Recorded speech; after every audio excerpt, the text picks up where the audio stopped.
"What is it now, Mother?" she asked sharply. She couldn't keep the irritation out of her voice. Her father's voice reached her, even though it was muffled by the walls of the bathroom. "When did you start talking to your mother in that tone of voice, Terry?" he asked mildly. "I'm sorry, Father. I just have this awful headache today, and everything seems to annoy me," she yelled back down the stairs. "I'm going to lie down for a few minutes, Mom. If you want anything, I'll be in my room," she added. "My head is killing me." Before she could hear her mother's reply, she was in the bedroom. Terry locked the door behind her and rushed over to her purse. Her fingers shook as she took out the heroin and poured it onto a small face mirror. Quickly, she rolled up a dollar bill and made a quill. With trembling hands, she began to snort the poisonous white powder.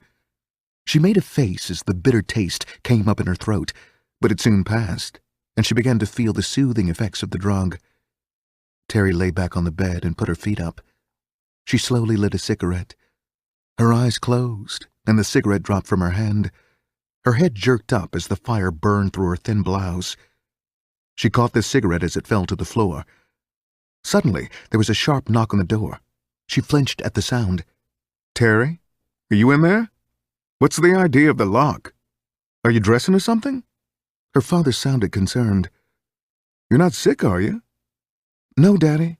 I was just changing my clothes," she lied easily. Terry took off her blouse and opened the door in her bra. "Any kind of early for you to be up, Daddy?" Seeing his daughter half-dressed caused Terry's father to hesitate in the doorway.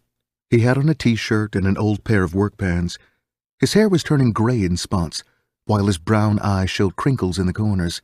He was a pleasant-featured, middle-aged man who looked as if he found a lot to smile about. His complexion was the same as his daughter's, while his physique was that of a man in his late 40s, just beginning to gain a pot gut. Terry sat down on the edge of the bed. "What do I owe this pleasant surprise visit to, Mr. Wilson?" she asked teasingly.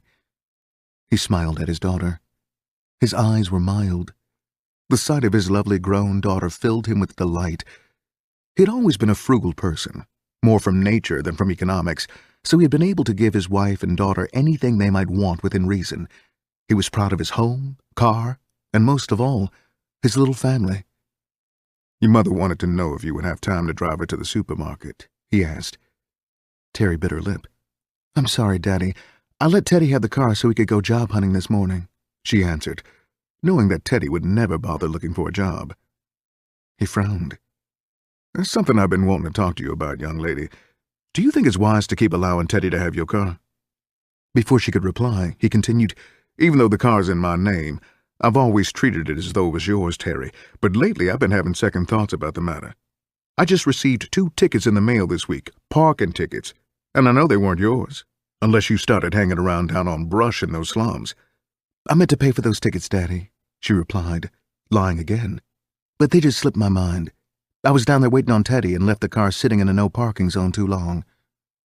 Her father stared at her curiously. "There's one more thing I want to bring to your attention, Terry. I told you when I signed for that car that it was your responsibility to pay the car notes on it, yet I've got a notice in my room that says you are overdue on a payment."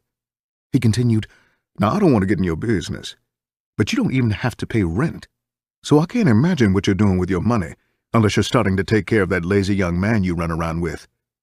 "I'll take care of that note this week, Daddy," she answered angrily. "I don't know why you and Mama always think I'm giving my money away. I happen to be buying some winter clothes, and I just forgot the car note." Her father turned away from the doorway and started down the hall to his room. "Just make sure you don't forget it this week, or I'll make sure you don't have to worry about it anymore," he answered her loudly over his shoulder as he continued on his way. "Damn it, damn it, damn it," she swore as she slammed the bedroom door. "I lost my high listening to him complain," she rationalized to herself as she picked up the mirror and raked up the little bit of dope left on it. After snorting it, she sat back on the bed and tried to recapture the high. But it was no use. "I can't even get a decent nod in this house without someone bothering me," she thought. Terry began to pace the floor, thinking of where she could get the money to buy another blow before going to work. She picked up the phone and dialed Teddy's house.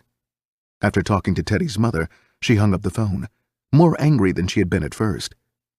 There was one thing she was going to do, she decided. The loaning out of her car every day would have to come to an end. If she kept the car, It wouldn't be any problem running down a quick blow, she thought coldly. Terry jumped up and walked over to her closet. She removed a pink miniskirt with matching blouse and laid them out on the bed. She debated over taking a quick bath, but the dope had her feeling lazy, so she just dressed quickly. Downstairs in the living room, she found her mother waiting patiently for her father to come down and take her to the store. Terry wrapped her arms around her mother's plump neck and kissed her. "Moms, dear, won't you loan your only daughter $5 without Daddy knowing it? I got to get to work and Teddy's got my car." Her mother stared at her fondly. She was the kind of woman who would always be friendly and courteous to strangers. It was a rare occasion when she lost her temper around anyone, including her family. Frequently in the past, Terry had wondered if anything could shake her mother's decorous behavior. "Terry, I don't know what's your problem, dear, but I just gave you $10 the first of the week, and here you are back again asking for more?" She tried to look sternly at her daughter, but failed. Both of them were small-built women, and the mother looked more like an older sister than a mother. "Mom, sweet, I'm buying the sharpest outfit. I just had to pay down on it. Now, if you want me to be the poorest dressed girl at work, I'll just start wearing blue jeans." Her mother sighed. It was hard to say no to her only daughter.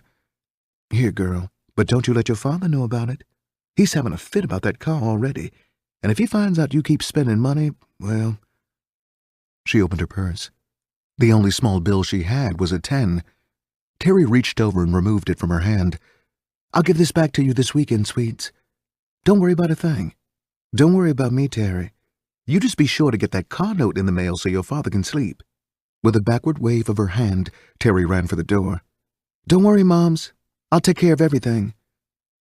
Once she reached the sidewalk, she began to breathe more easily. She walked swiftly, keeping one eye open on the street, watching for someone she might get a ride with. The young boy who lived down the street blew his horn at her, and she waved him down. She ran over and jumped in his car, not giving him time to say no. "Billy Banks, I ain't seen you since last winter," she said quickly, giving him her most charming smile. He smiled back. "Hi, Terry. I've been busy working midnights and going to college in the daytime." His voice was full of pride. "How come you ain't in school today?" she inquired, endeavoring to keep the conversation flowing. "I had to get the brakes fixed on this old wreck, so I just took the day off. I needed too bad to get me back and forth to work to take a chance on having an accident." Billy lit a cigarette and then added, "I saw your father out to the plant the other day. He was telling me that he hadn't missed a day in the past 3 years. "That's just like him," she replied. "He hasn't too much to brag about, so it's a big thing for him to keep a good record out at that damn plant." Billy glanced at her curiously. "That's a funny remark, Terry. I think your father's a lot to be proud of, and besides, he's just about the best-liked man out there." Billy hesitated. "Did he tell you they made him the leader on the midnight shift?" "Big deal," she answered sarcastically. "The next thing you'll be telling me is he's a foreman." "That sarcasm doesn't become you, Terry. You really have changed in the past few months.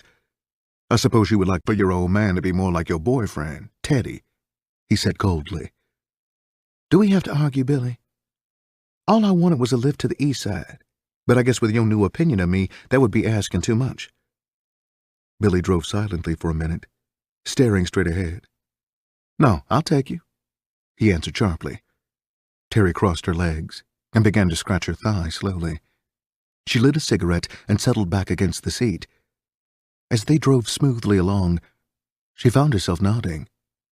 Her head would slowly drop on her chest, and then she would snatch it back up. The quietness of the car had a drowsy effect on her. Billy's voice came to her suddenly. "If you keep scratching your leg like that, you're going to start it bleeding." His voice had the keen edge of a razor. She glanced down at her leg.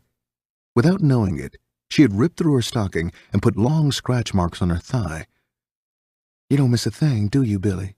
Not when an old friend of mine has started to turn herself into a tramp by the quickest route possible. Of all the things in the world you could have been, Terry, I never thought you'd end up being a dope fiend." Her head snapped up. "What the hell are you talking about, Billy? I don't use any dope." Her denial was weak. He laughed harshly. "You tell that lie to Fu Manchu or somebody who doesn't know any better, Terry. I've been watching you ever since you got in this car, and all you've been doing is nodding." Terry snorted. "Nodding, hell? I'm just sleepy from staying out all night. You've been reading too many books at that college you go to. Man, you better come back down to reality and get out of them damn clouds.